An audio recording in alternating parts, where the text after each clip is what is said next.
Hey everybody, Nicholas on film here. Today I'm going to be talking about Francis Ford Coppola's Megalopolis. It's a movie he's been working on for a very long time.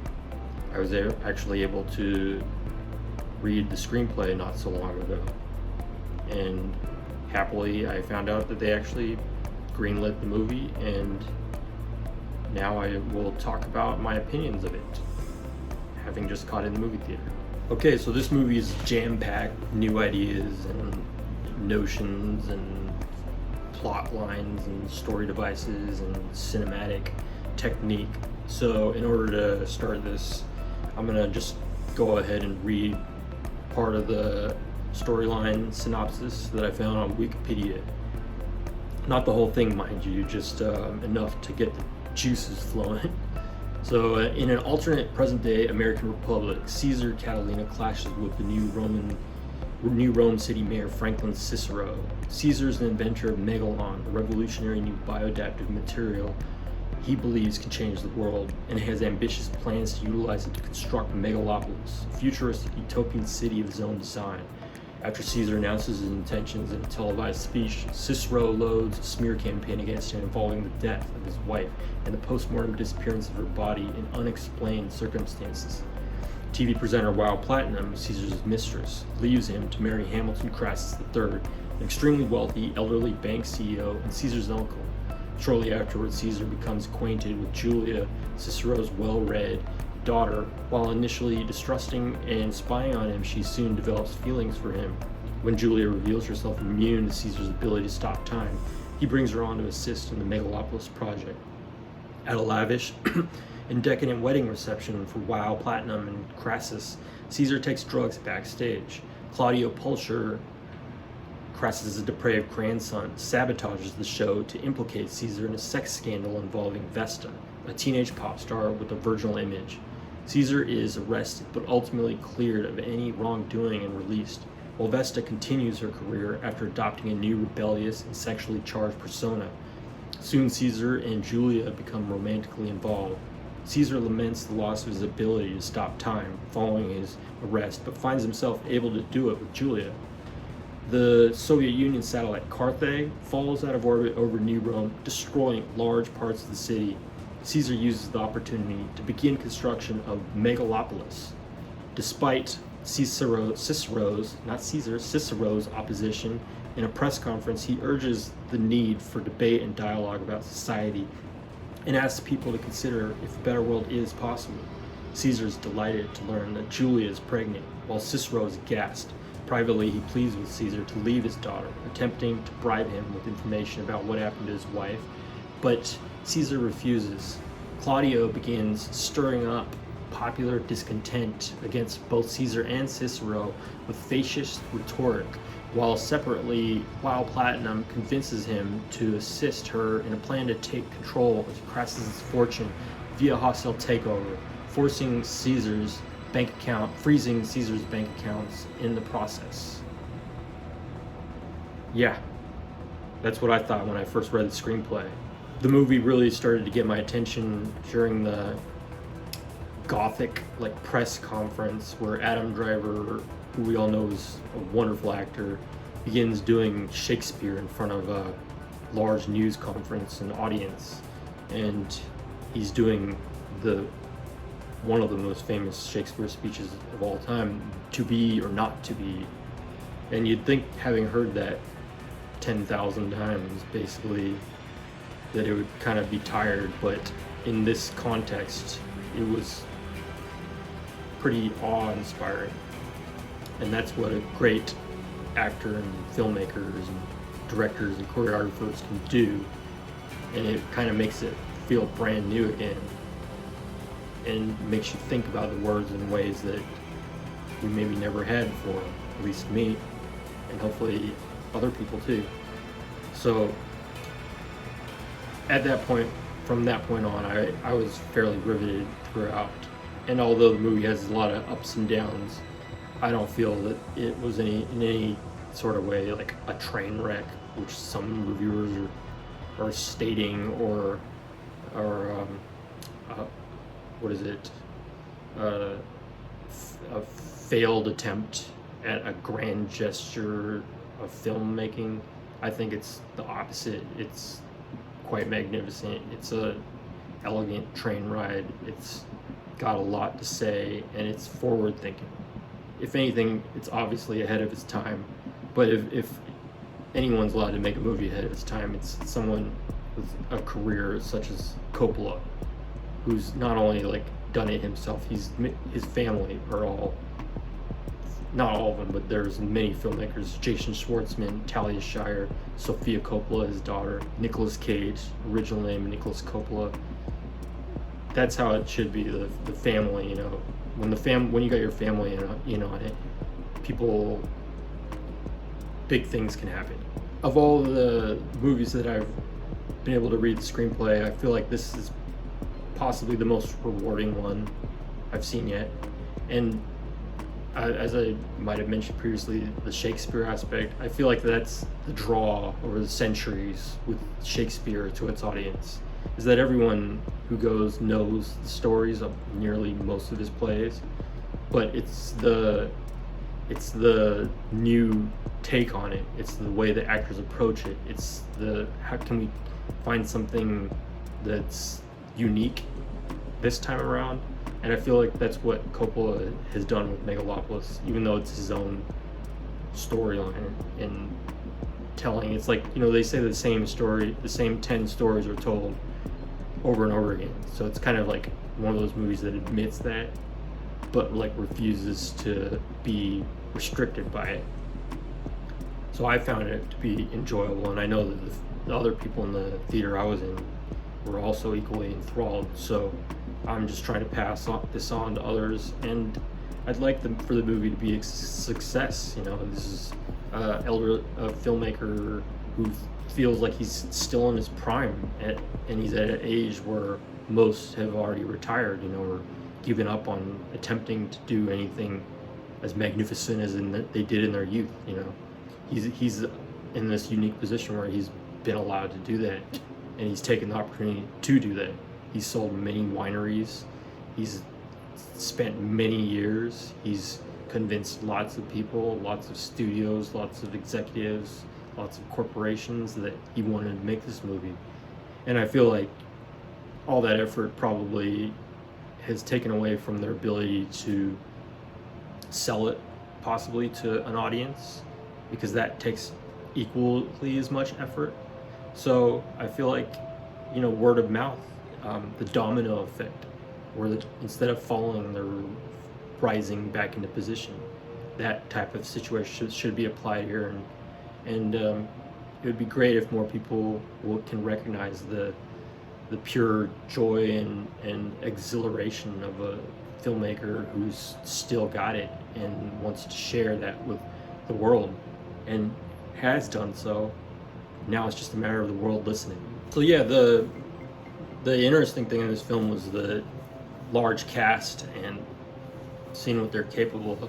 Of the many actors and actresses, I found to be quite interesting was Natalie Emmanuel as Julia Cicero, the daughter of Mayor Cicero, who is the one who's kind of antagonizing Cesar Catilina, the main character of the movie.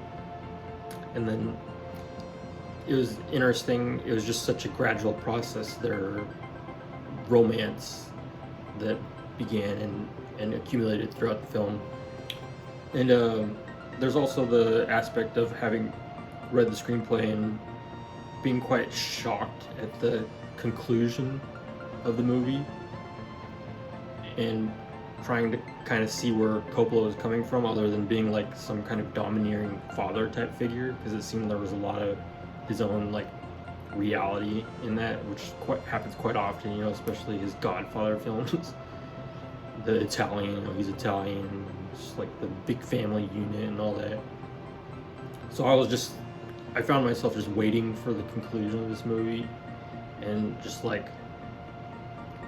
being somewhat frightened because that was my experience of reading the script, and being very surprised in a good way that it's like almost like he learned from his own screenplay and decided to like choose wisely and a better path which I don't see happen so often in films, and it seems like only like the grand masters would be capable of doing that. So I'm glad that Coppola chose the path that he did, because it made for a very rewarding experience for someone who has done their homework and taken the time to read it. Because they say it's been out there for 30 years. I don't know how long it's been online, but I was able to find it not so long ago, before I even knew they were making it. So I feel like I'm in the in crowd on this one. I'm doing my best to share what it's like to view it from that angle, and it's interesting for anyone interested in the whole process, to approach things that way. Or regardless, just go check it out anyway. Just see it and then respond afterwards. The other standouts in the movie, Aubrey Plaza. She's the reporter. Wow, Platinum.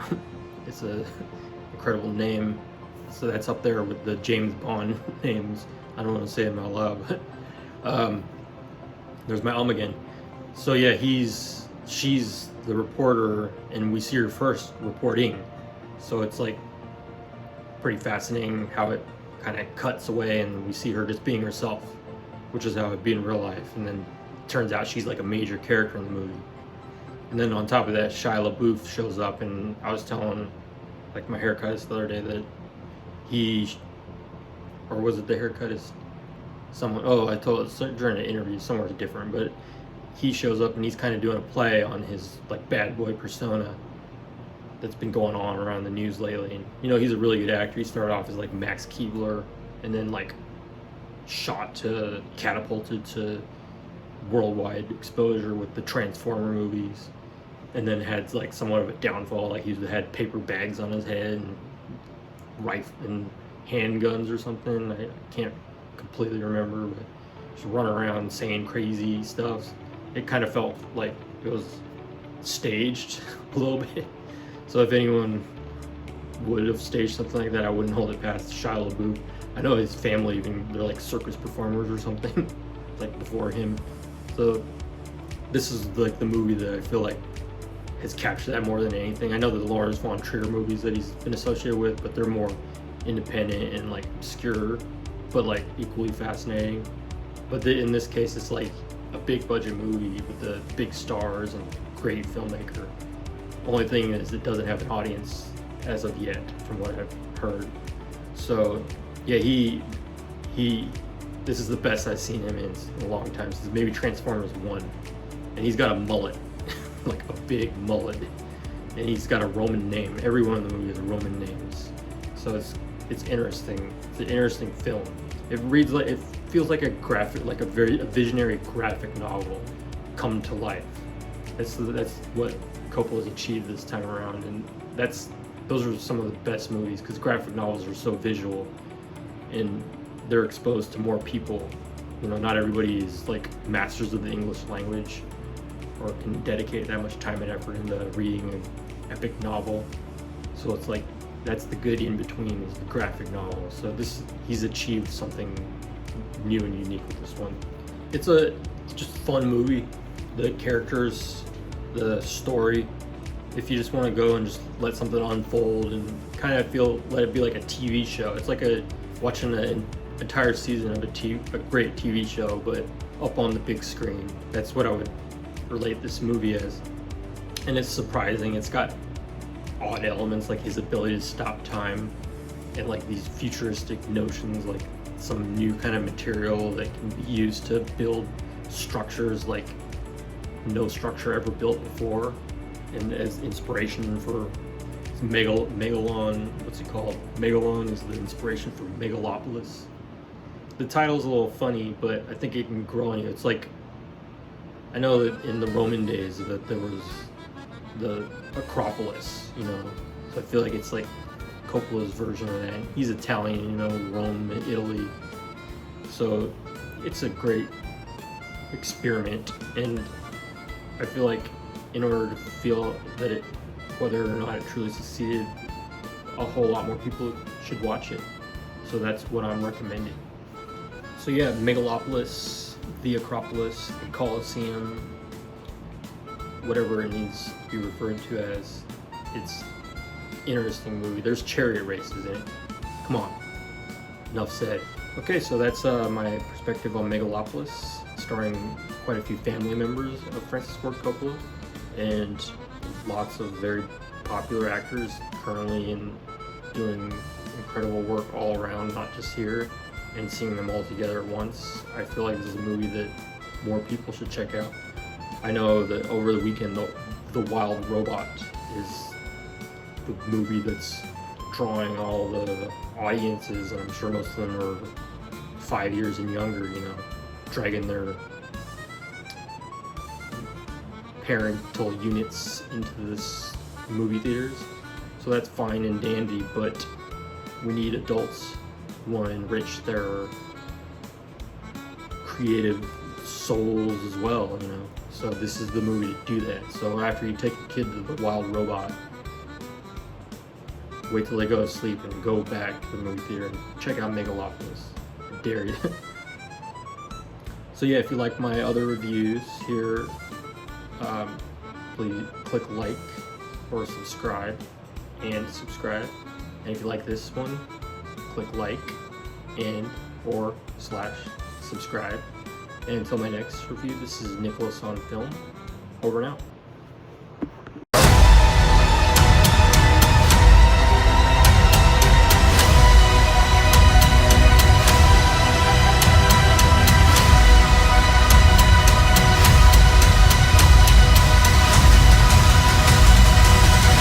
There's still so much to accomplish, but is there time?